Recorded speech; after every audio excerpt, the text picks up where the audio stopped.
ரொம்ப நாளா திருவாரூர் போகணும்னு ஆசைப்பட்டுக்கிட்டே இருந்தோங்க. சரின்னு சொல்லிட்டு நாங்களும் டக்குன்னு கிளம்பிட்டோம் திருவாரூருக்கு தியாகராஜரை போய் பார்க்கலான்னு. திருவாரூர்னாலே தேர் அழகு அப்படிங்கிறாங்க. அதனால சரி கிளம்பிட்டு பாத்தீங்கன்னா ட்ரெயின் வந்து 6:45 இருக்குங்க. நமக்கு அது வந்து அங்க 9:08 கொண்டு போய் விட்டுருது. திருச்சியில இருந்து திருவாரூர்ல அந்த ட்ரெயின் 6:45 ட்ரெயினை விட்டுட்டோம்னு வச்சுக்கோங்களேன். அதுக்கு அடுத்து வந்து 8:15 ஒரு எக்ஸ்பிரஸ் இருக்கு. அது வந்து 9:58 கொண்டு போய் விடுறாங்க. அதையும் விட்டுட்டா 8:40 ஒரு ட்ரெயின் இருக்கு. அது வந்து 11:28 கொண்டு போய் விடுது. ஆனா இந்த ட்ரெயின் எல்லாம் பாத்தீங்கன்னா நமக்கு அங்க கோயிலோட டைம் வந்து 12 மணி அப்படின்னா சாத்திர நேரம் வந்துடும். அது கொஞ்சம் பாக்குறது கஷ்டம். அதனால நம்ம எப்பொழுதுமே கோயிலுக்குன்னு போனா காலையில சீக்கிரமாவே கிளம்பிடணுங்க. ஃபர்ஸ்ட் பூஜையிலே போனாதான் நம்ம அங்க இருக்க இடம்லாம் சுத்தி பார்க்க முடியும். அதனால நாங்க 6:45 ட்ரெயின்ல கிளம்பிட்டோம். பேசஞ்சர்ல கிளம்பி போனோங்களா. அப்புறம் தான் நாங்க அங்க வந்து சாயரச்சை தான் அதாவது ஈவினிங்ல இந்த பிரதோஷ காலம்னு சொல்லுவாங்கல்ல, 4:30 இருந்து 6 அதை பாக்கலான்னு தாங்க போனோம் திருவாரூருக்கு. அதான் விசேஷம் அப்படின்னாங்க. சரி என்னன்னு பார்த்தா அப்ப சரி அது வந்து மதியம் போனா போதும், காலையில வேற எங்கேயாவது பக்கத்துல இருக்க கோயில் போலாம், என்கண் 8 குடியெல்லாம் பக்கத்துல இருக்கு அப்படின்னு பேசிட்டு வந்தாங்க. அப்படி இருக்கையில இப்ப அங்க இருந்து போறதுன்னா திருவாரூர் இறங்கிட்டு என்கண் 8 குடியெல்லாம் திருப்பியும் பஸ்ல போகணும். சரி என்னடா பண்ணலாம்னு யோசிச்சோம். அப்பதான் சிக்கல் வந்து ட்ரெயின்லயே போய் இறங்கிக்கலாம் அப்படின்னு சொன்னாங்க. சரி அப்படின்னா நம்ம சிக்கலுக்கே போலாம் அப்படின்னு சொல்லிட்டு அங்க சிங்கார வேலனை பார்க்கலாம் அப்படின்னு சொல்லி கிளம்பிட்டோங்க. திருவாரூர்ல இருந்து சிக்கல்ல போய் இறங்கிட்டோம். போய் இறங்கி அவரை பார்த்துட்டு மதியமா அங்கிருந்து நமக்கு ட்ரெயின் எல்லாம் கிடையாது சிக்கல்ல இருந்து. அதனால பஸ்ல ஏறி திருவாரூர் வந்துட்டோங்க. வந்துட்டு பாத்தீங்கன்னா ஒரே வெயில். கிழக்கு கோபுர வாசல்ல தான் போய் உட்காந்தோம். அதுவும் எப்படின்னா பஸ் ஸ்டாப்ல இருந்து நான் கொஞ்சம் நடந்து வந்துட்டோம். பஸ் அப்ப அந்த டைம்ல இல்ல, ஒரு 1.5 கிலோமீட்டர் இருக்குங்க. அங்க இருந்து நடந்து வந்துட்டோம். வந்து வெளியில தான் உட்காந்து இருந்தோம் அந்த கிழக்கு கோபுர வாசல்ல. அப்புறம் தான் ஒரு 3:30 போல கதவு திறந்தாங்க, ஒரு சின்னதா. அப்புறம் உள்ள போய் பாக்குறோம், உள்ள ஆளுங்க எல்லாம் உட்காந்தாங்க. என்னன்னு கேட்டா அவங்க அந்த சைடுல வந்து ஒரு வாசல் இருக்கு, அது வழியா வந்து வண்டி எல்லாம் போற மாதிரி உள்ள வந்து எல்லாம் படுத்து தூங்கிட்டு இருந்தாங்க. மூலஸ்தானத்துல சாமியை பாக்குறதுக்கு கதவு வந்து 4 மணிக்கு தாங்க திறக்கிறாங்க. அப்புறம் நாங்க அவரை சிவனை கும்பிட்டு ஒரு அர்ச்சனை பண்ணிட்டு அப்புறம் வந்து இந்த பிரதோஷ பூஜை எல்லாம் நடக்குது எத்தனை மணிக்கு அப்படின்னு கேட்டோம். நாங்க 4:30 தொடங்கிடுவாங்கன்னு நினைச்சோம், பிரதோஷம் அப்படிங்கறதுனால பிரதோஷ காலம் மாதிரி. ஆனா அவங்க வந்து இங்க நித்திய பூஜை, தினமும் பிரதோஷ பூஜை தான் நடக்குது, அது வந்து 6 மணிக்கு தான் தொடங்கும் அப்படின்னு சொன்னாங்க. சரின்னு சொல்லிட்டு நாங்க வெளியில இருக்க சுத்து பிரகாரம் சாமி அம்மனை கும்பிட்டு வந்துட்டோங்க. வந்து பாத்தீங்கன்னா ஒரே கூட்டமா இருந்துச்சாங்க. தியாகராஜருக்கு முன்னாடி தான் அந்த பூஜை பண்றாங்க. இது என்ன சொல்றாங்கன்னா சாயரச்ச பூஜை அப்படின்னு சொல்றாங்க. டெய்லி நடக்கிறதுனால சாயரச்சை பூஜை அப்படிங்கிறாங்க. அதுக்கு அந்த சாயரச்சையை பார்க்கவே ஒரு பெரிய கூட்டம் வருதுங்க. அப்புறம் நாங்களும் வந்து இடம் பிடிச்சிட்டு நீங்க அந்த கதவு கிட்ட நின்னீங்கன்னா கொஞ்சம் பேர் உள்ள விடுறாங்க. அதுக்கு முன்னாடியே உள்ளேயும் உட்காந்துருக்காங்க, வெளியில இருக்கிறவங்கள கொஞ்சம் பேர் உள்ள விடுறாங்க. போய் நாங்களும் போயிட்டு சாமியை கும்பிட்டுட்டு ரொம்ப நல்லா இருந்துச்சுங்க. சாமி அவரோட அழகு பார்க்க கண்கள் வந்து கொடுத்து வச்சிருக்கணும், அவ்வளவு நல்லா இதெல்லாம் பண்றாங்க. ஒரு 1/2 மணி நேரம் எல்லா தீபாரதனையும் காட்டி அவருக்கு எல்லா இதுவும் பண்ணாங்க. நாங்க அன்னைக்கு தான் பார்த்தோம் ஃபர்ஸ்ட் டைம் அது மாதிரி பூஜையை. 6:45 ஆயிடுதுங்க. அப்படியே கதவு திறந்தோன்னே நாங்க போய் சாமியெல்லாம் தரிசிச்சோம். ரொம்ப சந்தோஷமா இருந்துச்சு. கோயிலோட பிரம்மாண்டமான கோபுரத்தை பார்த்தோன்னே எங்களுக்கு ஒரே சந்தோஷமா இருந்துச்சு. தியாகராஜரை பார்க்க போறோம் சாயரச்சை நேரத்துலன்னு.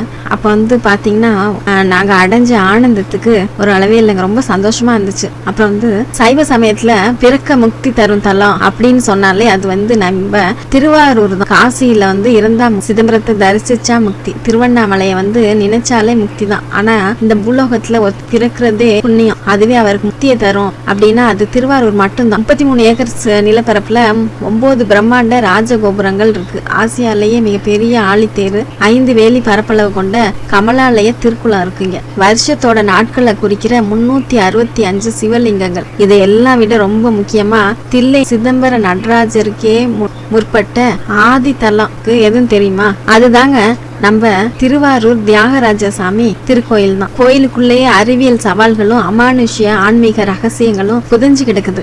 முதல்ல நம்ம பாக்குறது இந்த கோயிலோட மூலவரான வான்மீக நாதர் பத்தி தான். வான்மீகம் அப்படின்னா சாஸ்திரத்துல புற்றுன்னு அர்த்தம். இங்க இருக்கிற மூலலிங்கம் வந்து மனிதர்களால் செதுக்கப்பட்டது இல்ல, அது ஒரு சுயம்பு மூர்த்தி தான். ஒரு பிரம்மாண்டமான புற்றுக்குள்ள இந்த லிங்கம் அமைஞ்சிருக்கு. அதனாலதான் 7ஆம் நூற்றாண்டுல வாழ்ந்த அப்பர் பெருமான் இவரை வந்து புற்றிடம் கொண்ட அப்படின்னு அவரோட தேவாரத்துல உருகி பாடி இருக்காரு. இந்த மூலஸ்தானத்துக்கு பேரு பூங்கோயில். இங்க ஒரு விசேஷம் என்னன்னா மூலவருக்கு அபிஷேகமே கிடையாது, புற்றினால் ஆன வடிவம் அப்படிங்கறதுனால புனுகு சட்டம் மட்டும்தான் சாத்தியிருக்காங்க. இங்க இருக்கிற வான்மீகிநாதரை தரிசிச்சா நம்முடைய அத்தனை பாவங்களும் கர்ம வினைகளும் கரைஞ்சு போகுங்கிறது தான் காலங்காலமா இருக்கிற நம்பிக்கை. வான்மீகிநாதர் சந்நிதிக்கு முன்னாடிதான் இந்த உலகத்தோட தொன்மையை விளக்கும் கல்வெட்டு சோழர் கால சிற்பங்களும் அமைஞ்சிருக்கு. இந்த கோயிலோட நாயகனான தியாகராஜ மூர்த்தத்தோட ரகசியத்துக்கு வருவோம். இந்த தியாகராஜர் எப்படி திருவாரூருக்கு வந்தாரு தெரியுங்களா? அதுக்கு பின்னாடி ஒரு சுவாரஸ்யமான பிராண கதை இருக்குங்க. முன்னாடி காலத்துல மகாவிஷ்ணு தனக்கு குழந்தை பாக்கியம் வேண்டி இந்த தியாகராஜ மூர்த்திய தன்னோட மார்பிள வச்சு தியானம் செஞ்சாரு. மகாவிஷ்ணு மூச்சு விடுறப்ப அவரோட மார்பின் ஏற்ற இறக்கங்களுக்கு ஏற்றபடி இந்த மூர்த்தியும் அசைந்தாடியது. இதுக்கு தான் அஜபா நடனம் அப்படின்னு ஒரு பேரு. அதுக்கப்புறம் இந்த மூர்த்திய இந்திரன் வரமாக பெற்று தேவலோகத்துல பூஜிக்கிறாரு. அப்ப பூலோகத்துல முசுகுந்த சக்கரவர்த்தி அப்படின்னு ஒரு சோழ மன்னர் இருந்தாருங்க. அவர் இந்திரனுக்கு அசுரர்களோட நடந்த போர்ல உதவி செஞ்சாரு. அதுக்கு நன்றி கடனா இந்திரன் உனக்கு என்ன வரம் வேணும்னு கேட்க முசுகுந்த சக்கரவர்த்தி இந்த தியாகராஜ மூர்த்தியை கேட்டாரு. ஆனா இந்திரனுக்கு அந்த மூர்த்தியை கொடுக்க மனசு வரலங்க. அதனால அதே மாதிரி வடிவமுடைய மேலும் 6 போலி மூர்த்திகளை தயாரிச்சு இதுல உண்மையான தியாகராஜரை கண்டுபிடின்னு சொன்னாரு. முசுகுந்த சக்கரவர்த்தி அவரோட பக்தியால உண்மையான மூர்த்தியை கண்டுபிடிச்சிட்டாரு. இதனால வியந்த இந்திரன் 7 மூர்த்திகளையுமே அவர்கிட்ட கொடுத்துட்டாருங்க. அப்படி சோழ நாட்டுல அந்த 7 மூர்த்திகளும் பிரதிஷ்டை செய்யப்பட்ட இடம்தாங்க சப்த விடங்கள்னு சொல்றாங்க. திருவாரூர் இதுல பாத்தீங்கன்னா விடங்கரோட திருப்பெயர் வீதி விடங்கர். நடன வகை இங்க அஜபா நடனம்னு பண்றாங்க. திருநள்ளாறு நகர விடங்கர் உண்மத்த நடனம் இங்க பண்றாரு. நாகப்பட்டினத்துல சுந்தர விடங்கர் அப்படிங்கிறது அவரோட திருப்பெயர். நாகப்பட்டினத்துல வீசி நடனங்கிறது அங்க ஆடுற நடன வகைங்க. திருக்குவளையில அவனி விடங்கர் அப்படிங்கிறது அவரோட திருப்பெயர். பிருங்க நடனம் இந்த நடனம் ஆடுறாரு. திருவாய்மூர்ல நீல விடங்கர் அவரோட திருப்பெயர். கமல நடனம் வேதாரண்யத்துல புவனி விடங்கர் இதான் அவரோட திருப்பெயர். ஹம்சபாத நடனம் திருத்தலையூர் திருமறை காடுல அவனி விடங்கர் அப்படிங்கிறது தான் அவரோட திருப்பெயர். அந்தோள நடனம் ஆடுறாருங்க. இதுல முதன்மையான மூலாதாரமான தலம் நம்ம திருவாரூர் தான். சாயரட்சை பூஜையின் போது தேவேந்திரனே நேர்ல இங்க தியாகராஜரை வழிபடுறதா ஒரு ஐதீகம் இருக்குங்க. அந்த சாயரட்சையில பாத்தீங்கன்னா நம்ம தியாகராஜரோட அழகை பார்க்க கண்கள் கோடி வேணுங்க. அவ்வளோ நல்ல அற்புதமா இருக்கும். திருவாரூர்ல ஒரு பழமொழி சொல்லுவாங்க. என்னன்னு பாத்தீங்கன்னா கோயில் 5 வேலி, குளம் 5 வேலி, ஓடை 5 வேலி. ஒரு வேலிங்கிறது சுமார் 6.5 ஏக்கர் நிலப்பரப்பு. அப்போ கணக்கு பண்ணி பாருங்க.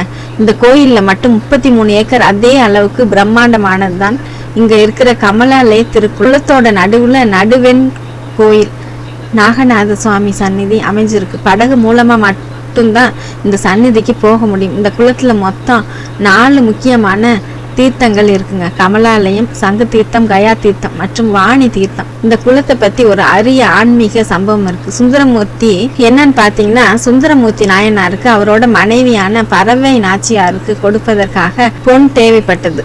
அவர் விருதாச்சலங்கிற கோயிலுக்கு போய் சிவபெருமான்ட்டு பொன் கேக்குறாரு. சிவபெருமான் பொன் கொடுத்து இந்த பொண்ணை இங்க இருக்கிற மணிமுத்தாறு நதியில போட்டுட்டு திருவாரூர் கமலாலய திருக்குளத்துல போய் எடுத்துக்கோன்னு சொன்னாரு.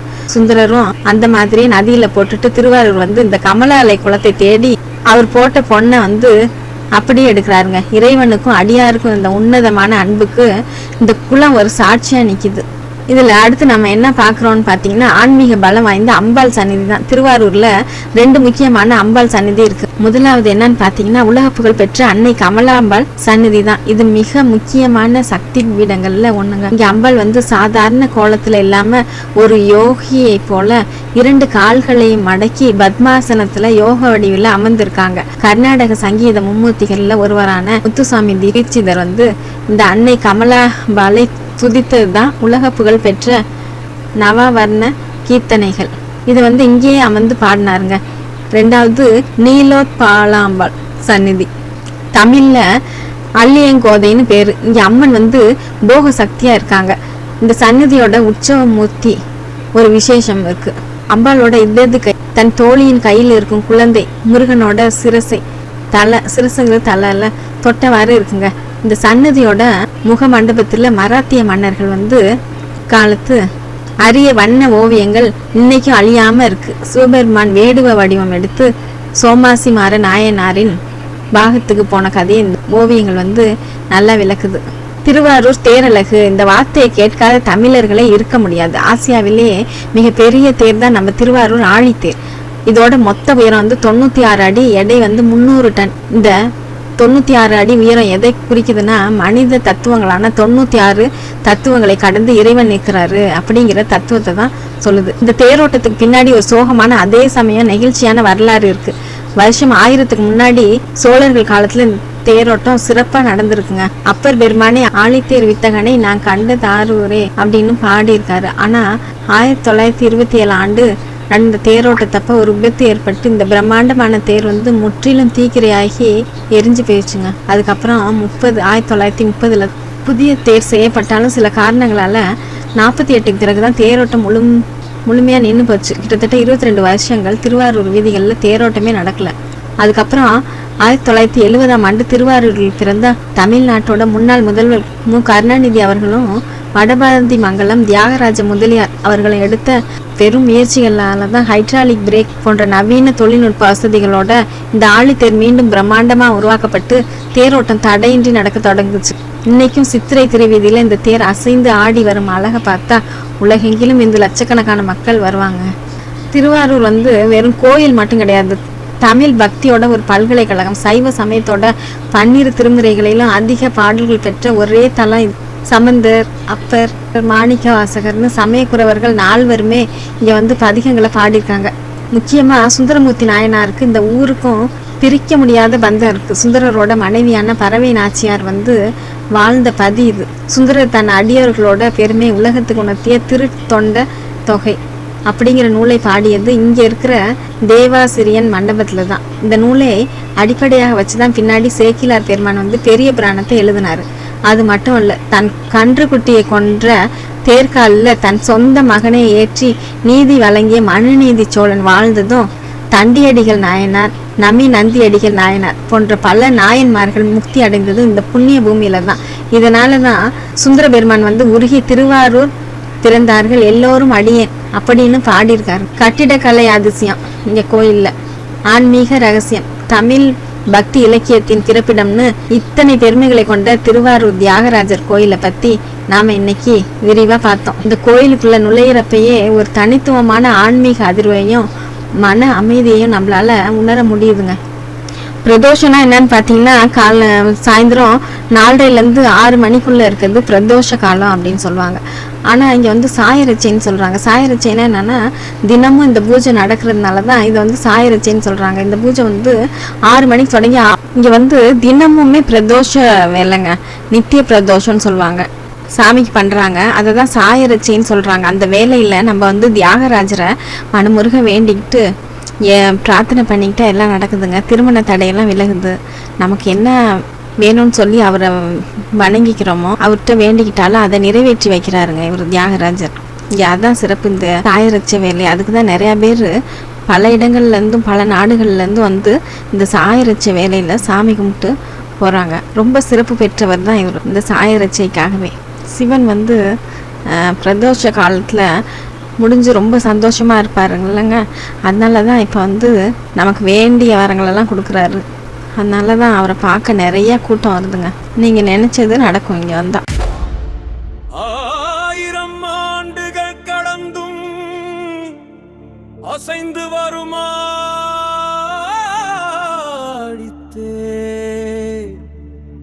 கல்லுக்குள் உறங்கும் வரலாறு திருவாரூர் சொல்லும் ரகசியம்.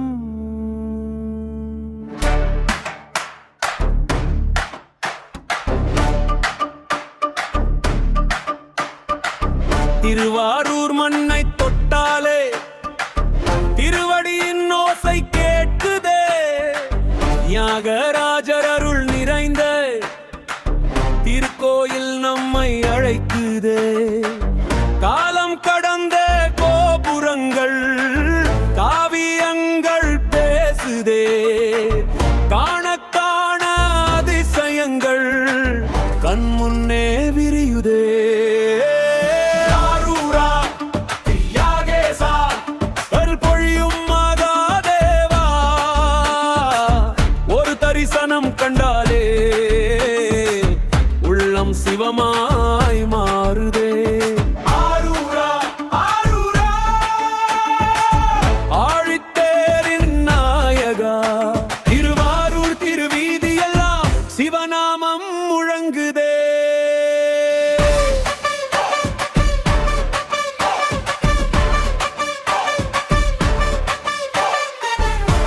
என உயர்ந்து நிற்கும் தேர், மக்கள் கரங்கள் இழுக்கும் தேர், அசைந்து அசைந்து நகரும் போது ஆரூர் நகரமே அதிருதே. இழு இழு வடம் பிடி, ஈசன் தேரை இழுத்திடு, ஹர ஹர சிவா என்று சொல்லி ஆழித்தேரை நகர்த்திடு. ஆரூரா ஆரூரா அனைவரும் சேர்ந்து பாடிடு. தியாகராஜர் தேரை கண்டால் பக்தி வெள்ளத்தில் ஆடிடு.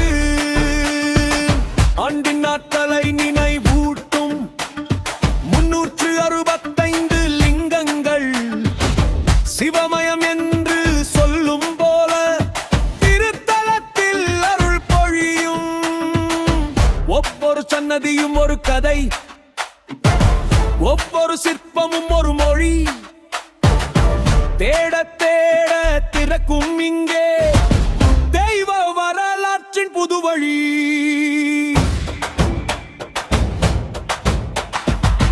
கமலாலயம் காற்று வீச, காலத்தின் சுவடுகள் பேச, தியாகராஜர் திருவடியிலே தெரியாத ரகசியம் ஆயிரமே. மணி முழங்குது, நிலம் அதிருது, நாதஸ்வரத்தின் இசையோடு நகரமே விழிக்குது. வடம் நகருது, தேரு ரசையுது, ஆரூரா தியாகேசா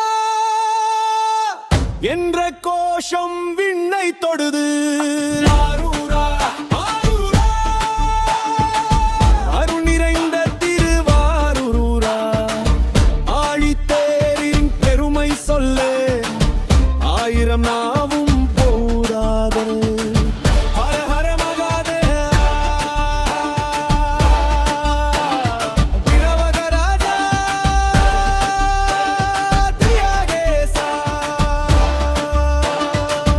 மர்மம் நிறைந்த திருவாரூரை மனதில் என்றும் வைத்திருப்போம். ஆழித்தேர்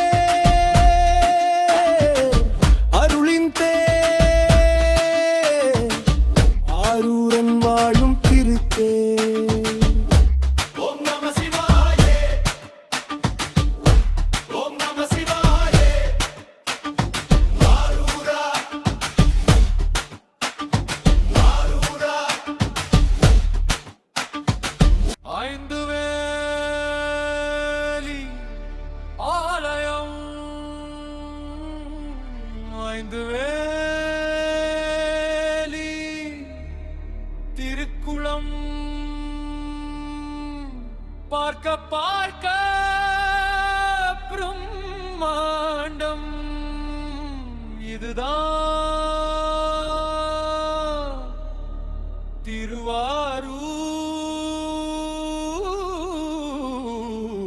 திருவாரூர் மகிமை.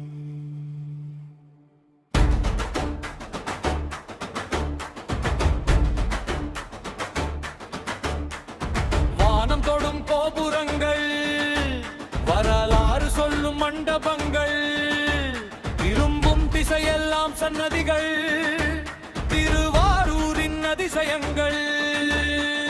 காலம் கடந்த கற்கள் கூட காவியம் இங்கே பேசுதம்மா. தியாகராஜர் வாழும் பூமி தெய்வ உலகாய் தோன்றுதம்மா. ஆரூரா ஆரூரா தியாகேசா மகாதேவா. ஐந்து வேலி கோயில் கண்டால் அதிசயத்தில் விழிகள் விரியும்.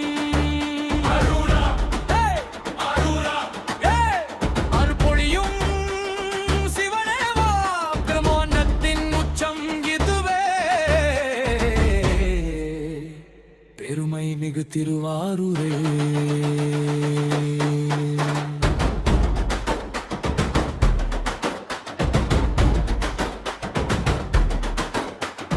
கோயில் அளவுக்கு விரிந்து நிற்கும் கமலாலய திருக்குளமே, அலைகள் பேசும் அமைதியிலே ஆயிரம் கதைகள் உறங்குதே.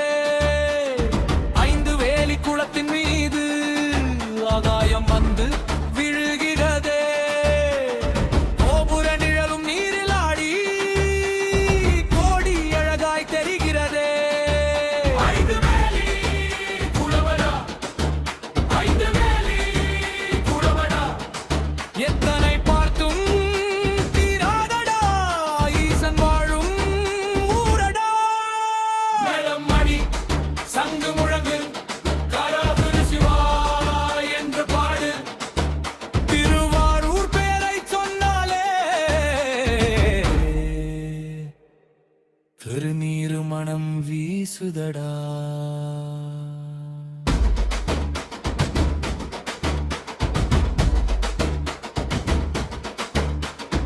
ஒரு புறம் ஆழித்தேரின் பெருமை, ஒரு புறம் கமலாலய அழகு, மறுபுறம் சிவலிங்க தரிசனம், எங்கும் நிறைந்த ஈசன் அருள். வீதிகள் கூட விழாக்கள் பேசும், உன்னை தொடுமே பக்தர் கோஷம்.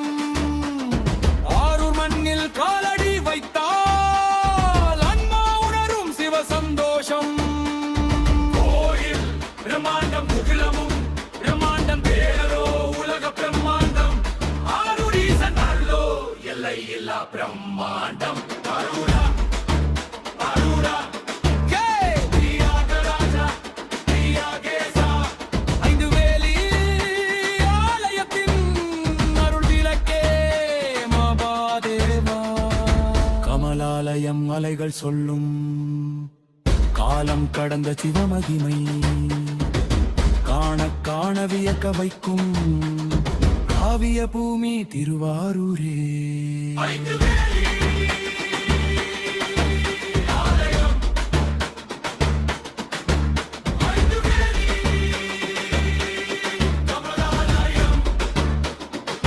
ஆழித்தேர் அசையும் திருவாரூர். ஆரூரா ஆரூரா. ஓம் நம சிவாய.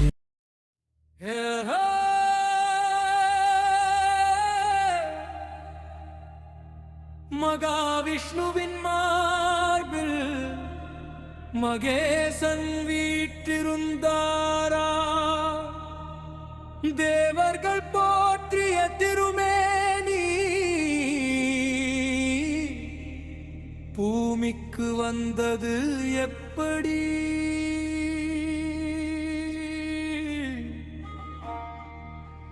ஏழு தலங்கள், ஏழு விடங்கர்கள், ஏழு வித நடனங்கள்,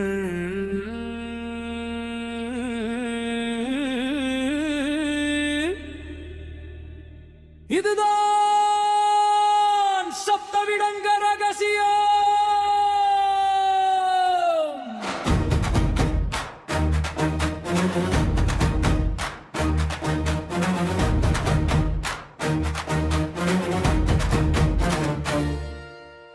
திருப்பார்கடலின் திருமார்பில் தியாகராஜர் திகழ்ந்தாராம். திருமால் நாளும் பூஜை செய்து திருவடியை வணங்கினாராம். தெய்வ உலகில் தொடங்கிய பூஜை திருவாரூரை வந்தடைந்ததாம். முசுகுந்த மன்னன் பகத்தியாலே மண்ணுலகில் அருள் மலர்ந்ததா.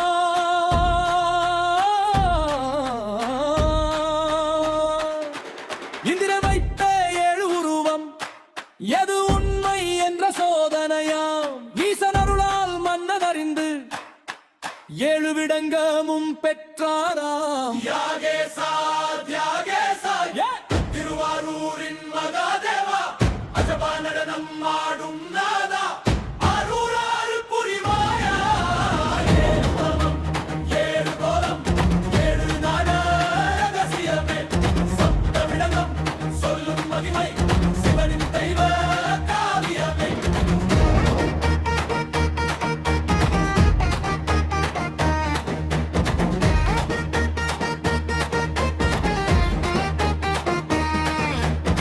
திருவாரூரில் வீதி விடங்கர் அஜபா நடனம் அருளுகின்றார். மூச்சின் ஓசை மந்திரமாக மௌனத்திலேயே சிவம் சொல்கிறார். ஆடாமல் ஆடும் பேரழகோ, அசையாமல் அசையும் திருக்கோலமோ, தியாகராஜர் தரிசனத்தில் தெரியாத ஞானம் பிறக்குதே. ஏழு திருத்தலம் ஒன்றாய் சேர்ந்து ஈசன் நடன மகிமை பேசும். ஒவ்வொரு தலமும் ஒவ்வொரு கோலம், ஒவ்வொரு நடனமும் ரகசியம் சொல்லும். காலம் கடந்த புராணம் இன்று காவிரி மண்ணில் வாழுதம்மா. சப்த விடங்க பெருமை கேட்டால் சிவ சிவ என்று நெஞ்சம் பாடும். திருமாலின் மார்பில் இருந்தவரா வீரன் பூஜித்தவரா முசுகுந்தன் பெற்றவரமா மூச்சுக்குள்ளே ஆடும் சிவமா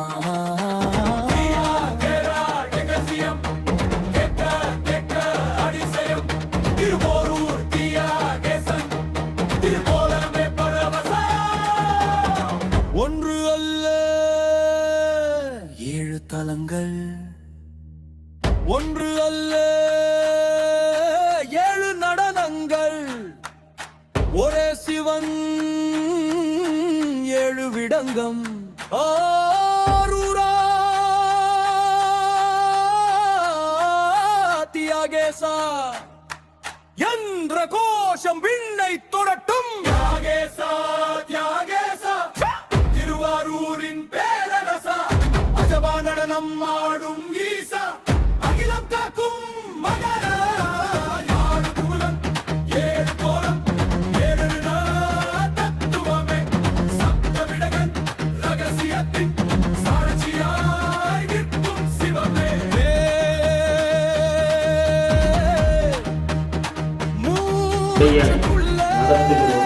எல்லா மதங்களிலும் அந்த மதம் வகுத்து சொல்லப்பட்ட குர்ஆன், பைபிள் போன்றவை சொல்லப்படுகின்றன. பல கோயில்களிலே தனித்தாய் வார்த்தை